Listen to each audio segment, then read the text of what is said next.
Chapter 30. The Long Descent. Emma cast off from her mooring near Gas Street Basin before the city had properly stirred. The early light slanted between buildings, catching on the ripples of Serendipity's wake as she left Birmingham behind. Her time in the city had been vibrant and full of stories, but the call of quieter waters was insistent. Southward once more. The BCN wove its way west through tunnels of red brick and tangled industry. Every bridge and culvert whispered of another era, one built on soot and steam. Emma passed the old Smethwick pumping station, its chimney reaching skyward like a monument to the industrial age, before edging closer to the mouth of Netherton Tunnel, the very last tunnel built during the Canal age. She slowed to a crawl. Netherton Tunnel yawned before her, nearly 1 3/4 miles of total darkness, its bore wide enough for 2 boats to pass. She checked her headlamp, horn and navigation lights, then gave a long blast. Silence. All clear. Emma entered slowly, the walls immediately swallowing the daylight behind her. Inside, the air turned damp and still. Echoes multiplied, engine noise, gentle wake, the soft clink of metal. Her lamp cut a pale beam into the black ahead, throwing shadows against ancient brickwork stained with age. Despite the hum of Serendipity's engine, the tunnel had an eerie serenity to it, like passing through time itself. After 20 long minutes, the light at the far end appeared like a rising moon. Emerging into the open felt like stepping into another world, greener, quieter, more open. She cruised onward past Withymoor and into the leafier fringes of the West Midlands. Canals here were more intimate, hedgerows creeping close, old stone bridges arching low. Soon she reached the first of the Stourbridge 16. Emma moored at the top lock, stepped off with her windlass and took in the view below. The flight ran steeply downhill through trees and gentle curves, a ribbon of water threaded through the remains of the region's glassmaking past. The air was warmer here, bird call blending with the distant murmur of traffic far beyond the canal's protective corridor. She began the descent, 1 lock at a time. Each chamber dropped Serendipity lower into the valley, the rhythm quickly returning. Open gate, lower paddle, close, refill.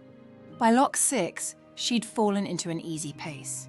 A couple of dog walkers offered waves and smiles, and at one lock, a father and daughter stopped to watch, wide-eyed as Emma worked the paddles with practiced grace. By mid-afternoon, she'd reached the final chamber, lock 16, where the canal met Stourton Junction. The junction itself felt like a gentle pause in the journey, marked by a broad turning circle and a sturdy iron bridge.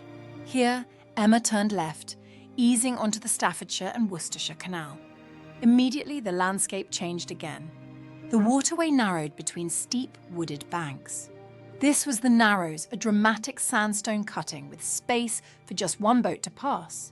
Roots dangled from above like reaching fingers, the rock faces close enough to touch. Emma slowed, her hand steady on the tiller.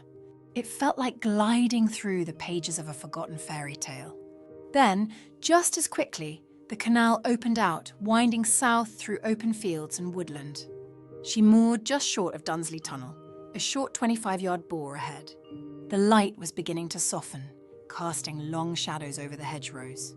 A narrowboat passed in the opposite direction, its owner raising a hand in greeting. The kind of brief but affirming moment only boaters truly understood. Inside Serendipity, Emma lit the stove and brewed a pot of mint tea.